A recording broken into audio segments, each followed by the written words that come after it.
Joining us tonight, national trial attorney, big case Mike there, he is Michael Jaafar. Happy Friday to you, but what a horrible case this is, and what a day in that courtroom. You look at those kids, and their life is taken by their father in such an egregious way.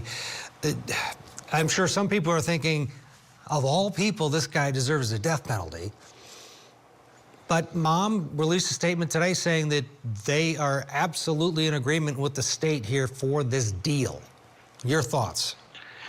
You literally just finished my sentence before I even said it. That's exactly what happened. So just so the viewers can see behind the scenes what happens with these types of conversations.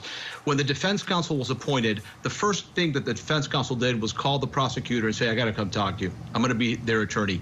I really don't want to try this case. And the prosecutor would have came back and said, this is so heinous, I also don't want to try the case. But even though it's up to me, I've got to get the consent of the mother first. Let me see if the mother's on board. And then the prosecutor would have called the mother and told the mother, look, I'll do whatever you want me to do. I have a 99% likelihood that I'll get him sentenced to death if you want me to.